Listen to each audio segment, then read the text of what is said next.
All right, court's going to sentence you to 8 years deferred adjudication. I always ask for parenting classes, but if you completed parenting classes, you'll just need to provide the parenting classes that you've completed through family drug court. Do you understand? Yes, Your Honor. All right.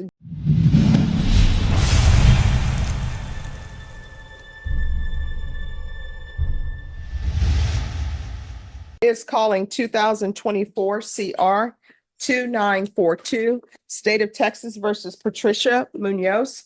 Can I have parties announced for the record for the state? Is that done for the state, Your Honor? Anthony Cantrell for the defendant.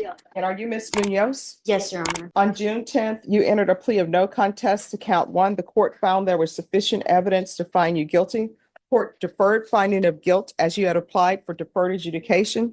You entered a plea to aggravated assault with a deadly weapon.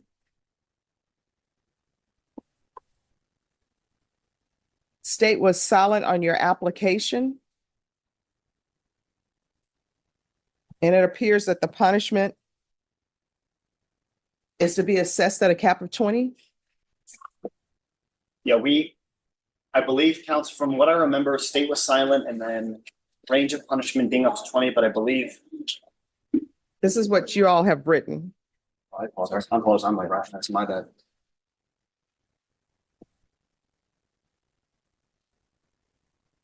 Yes, Your Honor. Yeah, in the event that you didn't grant deferred, then yes, that would be the request below the line. Yes, Your Honor. No. So your plea bargain agreement, according to what I'm reading, is her sentence is to be assessed at a cap of 20 years in the prison, and the state is silent on her application. Is that what I'm reading here? That's right. And then I'm just saying below the line, Your Honor, just what we had written. In the event that it was, that would be the request or the ask. We're back on the record. So that the plea bargain can be clear. According to the plea bargain agreement, the state is going to be silent on your application for deferred adjudication. So that means they are not going to tell the court that they want you to have deferred, and they're not going to tell me that they don't want you to have deferred. They're saying that if I don't grant your application for deferred adjudication, the most time I Please state your full name for the record. Patricia Nicole Munoz. And Ms. Munoz, have you ever been convicted of any other felony? No. And did you recently obtain your children in civil court? Yes. How many children do you have? 5. And are you taking care of them yourself? Yes. Do you have help from your mother and grandmother? Yes. Mother-in-law. Yes, I do have a very good support system. Have you done things in civil court to help you with respect to taking care of your children Yes, I have. and helping yourself? Yes, I have. Did you complete the family violence prevention services? Yes. And you did this on your own, right? Yes. And are you in elite counseling at this time? Yes, I am. And have you done this on your own also? Yes. And that was also suggested by the civil courts that you do that? Yes, sir. Okay, you don't have a family violence case though, do you? No, sir. With respect to drug use, when was the last time you used any drugs? In 2018. And so you've been clean since then? Yes, sir. And who do you work for now? For Santana Primary Healthcare And how long have you been working with them? for more than 10 years. So that's the only job you've ever had? Yes, sir. And you still have that job to this day? Yes, sir. How has your life changed without your the father of the kid that was Child Protective Services was involved in, with him being out of the picture and you taking care of the children yourself? Taking accountability for my actions, bettering myself for my children as well as myself. Just having a good support system, and pretty much just trying to better my life for me and my children. So with respect to this case in itself, there was an issue with one of the boyfriends, one of the girlfriends of the person you were dating at that time? No, it's actually his niece. I'm sorry, you need to speak up. It was my daughter's father's niece. And She was saying bad things about you, Yes, and that was because you were having the child custody issues, yes, and you regret what happened in this case? yes, I do. Do you know Miss Patricia Munoz? Yes, I do. All right. Are you the caseworker involving her family case? Yes, I am. All right. Are you her caseworker, or the children's caseworker, or the family's caseworker? The family's caseworker with Family Drug Court. All right. Can you tell me what is her status in drug court? How is she doing? Ms. Munoz is almost completed the Family Drug Court program. She has successfully been engaging in individual counseling, family and group counseling with her domestic violence and her substance abuse treatment. She has been randomly drug tested throughout the duration of the case, including hair follicles, which she has tested negative. She also has been reunified with her children since May the 3rd, and the department has done very frequent visits, almost weekly and bi-monthly for the last couple of months. And she's been compliant, doing really well. When is she due to expire from or graduate from your drug court program? I believe it's the end of this month. She is in the stage 5 of Family Drug Court, which is the last stage. And do y'all provide aftercare after graduation or no? Yes, we do. And she also has a sponsor and a relapse plan. And how long is your aftercare after she graduates? It's at least 6 months, and she will continue to do NA meetings. And in your aftercare program, how often are you all still supervising, viewing the children to see that everything is going well? We don't particularly observe the children, as CPS will be closing out their case as well. So that will be Miss Munoz going to the continued aftercare program on her own. All right. So then in your aftercare program, how do you specifically supervise Miss Munoz? She will continue to report to her, one of the counselors at Elite Counseling. And how often does she report to elite counseling in the aftercare program? Twice a month. All right. And if there are any issues with her reporting in elite counseling, are you all made aware of that? Yes, we are. All right. Any other questions? Nothing from the state. No, Your Honor. All right. A final question for me then. Do you think she would be a danger? I'm assuming you all don't think she would be a danger to her children. Otherwise, you would not be closing out the case. But do you have any concerns about her interaction with the children, or any concerns for her children if she were allowed to be placed on probation in this court? No, I don't. All right. Do you think there are any conditions that this court should set to make sure she stays on the right path? No. All right. Anything else? All right. Thank you. Thank you for zooming in. Oh, you're welcome. Thank you. All right. All right. Court's going to sentence you to 8 years deferred adjudication. I always ask for parenting classes, but if you completed parenting classes, you'll just need to provide the parenting classes that you've completed through Family Drug Court. Do you understand? Yes, Your Honor. All right. There's going to be proof of employment within 40 days. There should be no employment as a home health care provider or with minors.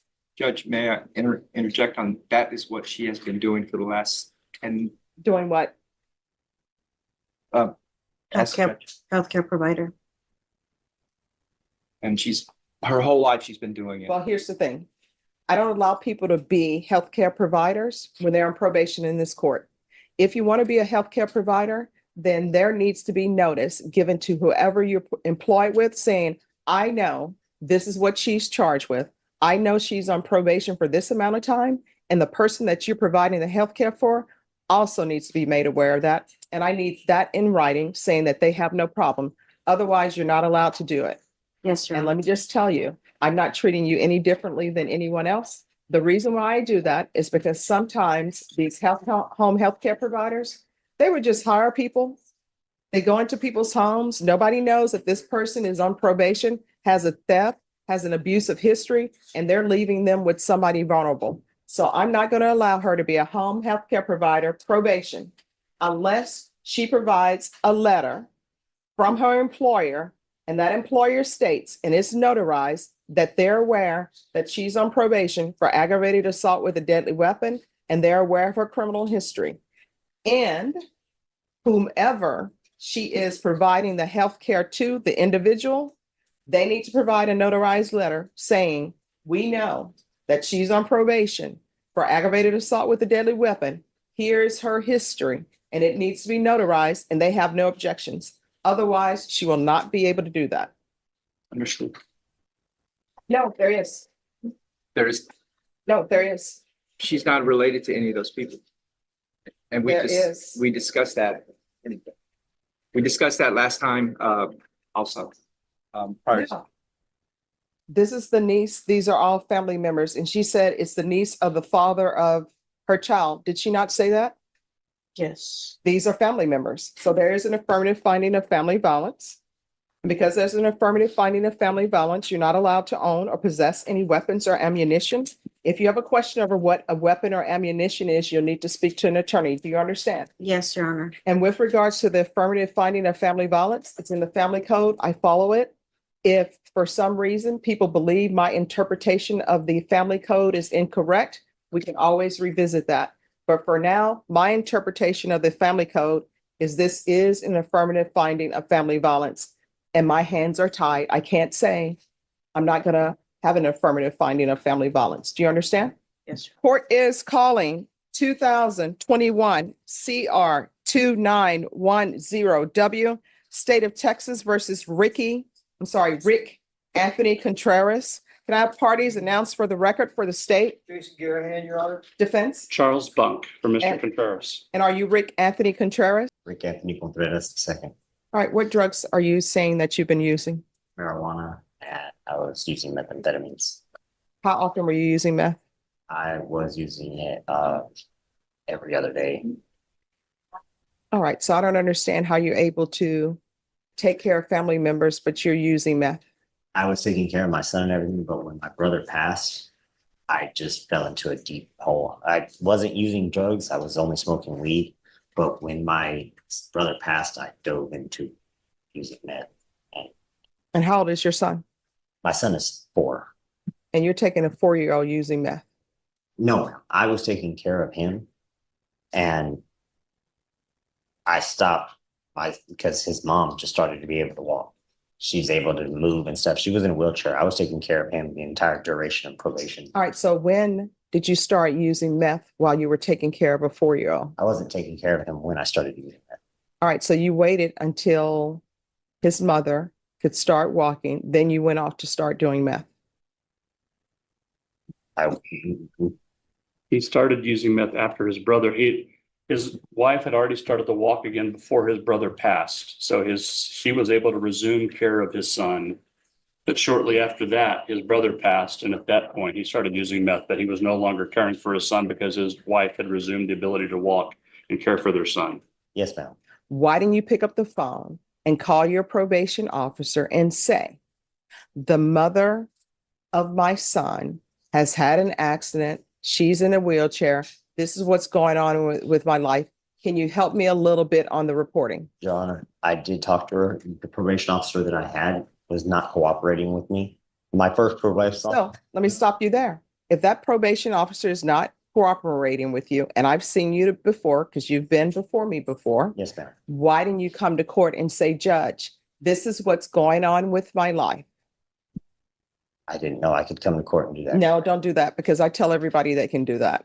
People get upset with me sometimes when I tell people, talk to your probation officer. And if you feel as though they're not addressing your issue, you can always come back to court. We're here Monday through Friday. I tell everybody that. I tell everybody that when they're placed on probation. And then when they have a motion to revoke from me, I always ask them, is there anything else that we can do to help you that you feel that you need? And then I tell them again, if you feel as though probation is not addressing some issue, you can always come back to the court. All right. Here's the thing. You're not leaving the court today. You're either going to safe P or either you're going to be revoked. That's what's going to happen here today. And the reason why I'm leaning towards you going to safety is because you have a son. He's young. Maybe you can get your life together, stop using drugs, and be there for him. But you're not leaving the courtroom today. So you have a choice. These are your choices. And there are no other choices that you have. One, I continue you. You're going to Safe P. Safe P is a 9-month program. Yes, ma'am. You're going to be in custody. Number two, I'll revoke you and I'll give you 4 years. Those are your two choices. And if you want to discuss it with your attorney, you can discuss it with your attorney. Can I discuss it with him? as well? Yes.